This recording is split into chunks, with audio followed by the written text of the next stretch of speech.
And then there's obviously the sort of the generational side of things, which again I think has a little bit of relevance to climate change in that probably the younger you are generally, the more sort of you want to sort of really do something about it. And the older generations, and I'm being incredibly glib here, tend to be a bit less concerned about it. I'm not quite sure why that necessarily is.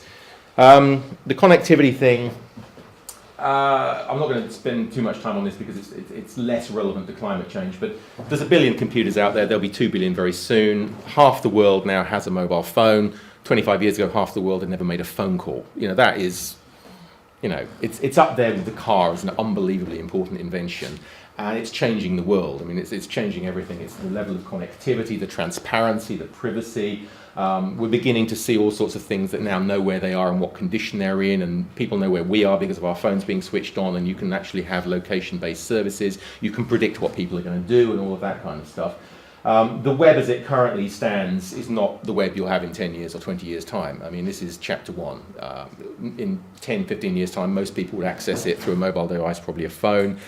It could very well be very sensory. I mean, you can already buy pods in Japan that pump out smells. So if you're in a game that's a sort of shoot 'em up, you can smell the gun smoke. Kind of, it's not very good, but in America, you can buy vests that you plug into the computer and also into a compressed air bottle. And when you get shot, it sort of thuds. And you put those two together and it gets quite interesting. And at the moment you go to a sort of Tesco.com or something and you're scrolling down lists of baked beans. It's nothing like shopping. In the future, you've got your gloves on so you can feel things, you can smell things, you can have a chat with the person that's looking at the same coffee you are and say, well, what do you think? It's going to be a much more sort of sensory, richer experience.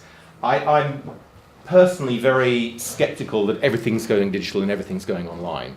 Human beings like contact with other human beings. They like physical. And the more it gets, I'm a great believer in opposites as well. The faster things get, the more people want to slow them down.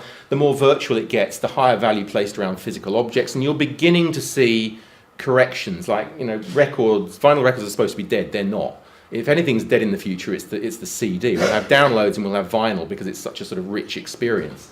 And also, you can. I know companies in Silicon Valley that have meetings in Second Life, and if you miss the meeting, you can download it onto a video iPod to watch it. Great, except for the fact that you can't judge body language from an avatar yet. We're beginning to see in Australia there's a company that's creating customer service avatars, and if you think having a chat with a nice young man in Mumbai is annoying, you wait till you try it with the avatar. The key thing, there's some really great sides, much more collaboration, much more honesty, transparency. But because there are so many things connected to each other now, hugely increasing volatility, in my view, in the future, and that's driving anxiety. And there's also this sort of issue, a term that was invented by somebody, I can't remember the name of, information pandemics. Information is now produced kind of instantly and transmitted kind of instantly, and we don't have a chance to properly digest and react, reflect, and then respond. It's like we're always on the back foot. So something will happen and we kind of overreact too quickly. And there's a great example. I was reading an article saying that if the Cuban Missile Crisis happened now, we'd all have blown each other's smithereens because there would have been this pressure to just instantly react rather than just sit and think. PowerShift eastwards, there's 1 billion new... It's not just, and this is very relevant to climate change, it's not just there's 1 billion more people on the planet. It's that they're changing their consumption habits. So they're moving from subsistence rice-based diets to meat. Meat needs a huge amount of land, it needs pesticides which come from oil, it needs transport which comes from oil. China is about to become the biggest car market in the world. Very soon after that, I can't remember what the figure is, but it's not far off, there will be, if current trends continue, more cars in China than there are currently in the rest of the world. If they go down this is where it gets into a real battle. If countries like China and India go down our track, we're in trouble. But then again, how can you say, well, you can't do that? That's where it gets really interesting and complicated.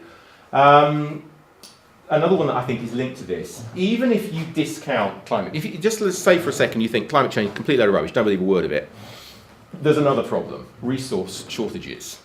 If you carry on the way we live now, we're going to run out of everything. Forget peak oil, you're going to have peak water, peak copper, peak uranium, you name it, we're going to run out of it. And we have to shift how we live, how the world's sort of business model works, etc. So, and that's actually, interestingly, I think the solution to the resource issue is virtually the same as the solution, or many of the solutions to the climate change issue. So we're going to have to do this stuff anyway, whether we like it or not. It's just kind of good housekeeping. I do think we're going to see much more nationalism around resources and much more protectionism generally in the coming years. And again, you're beginning to see this already. And the US is all in favour of free trade when they're the world's #1 economy, but when China is in 20 years' time, I think you'll see a slight reversal on that one. And we might get instances where countries own certain raw materials and they just refuse to sell them at any price because they would regard them as a strategic resource, and we want them, thank you very much, you can't have them. Green technologies, so genetics, robotics, internet, nanotechnology. Genetics I'm not really going to get into, although it again has relevance to some extent to climate change, or particularly the sort of the biology stuff that's going on, sort of synthetic biology and God knows what. What else should we talk about here? Robots are about to get, it's not really relevant to this, but they're about to get really kind of common.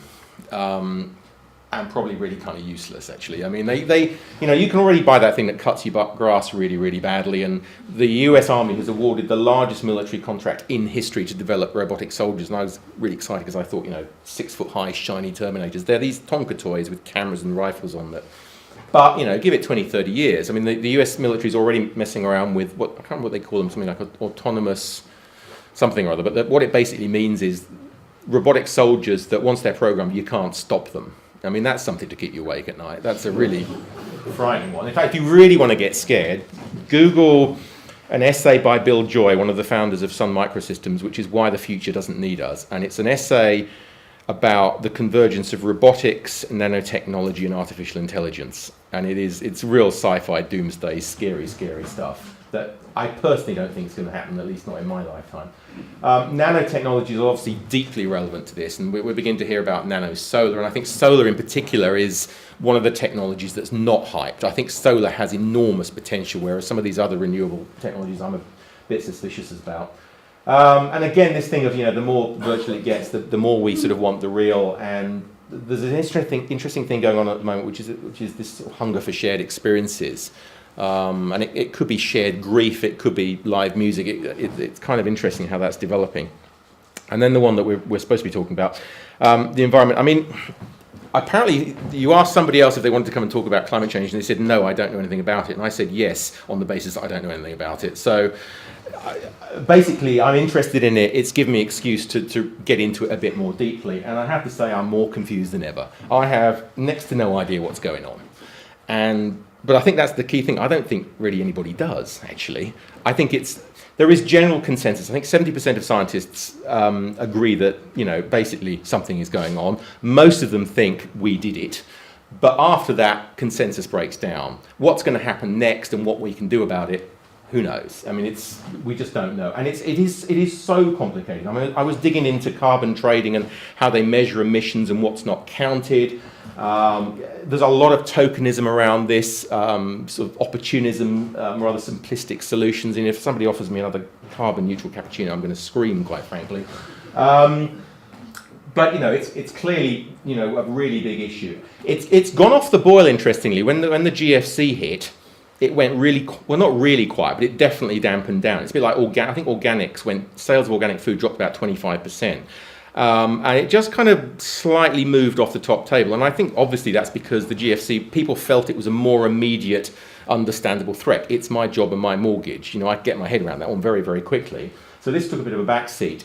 My sort of prediction is the minute we feel we've sorted out the economy, we're straight back to the environment and climate change, harder and faster than last time. And the cynic in me might say, well, that's because we need something to worry about. There's this sort of level of anxiety, and we're looking for focal points the whole time. And we had, swine flu, and we had, deep vein thrombosis on long-haul flights. That was a panic. Whatever happened to that one? And again, I'm sort of naturally optimistic, and I personally think this is a huge problem, but we're really inventive, particularly when there's a crisis. We can sort this out. And actually, there are other things that keep me awake at night more than climate change. I mean, sort of World War III or, various terrorist activities. There are things that we could spend trillions on that would save more lives. And, you know, and this is the Bjorn Lomborg argument around things like, you know, TB and HIV/AIDS and clean water in Africa.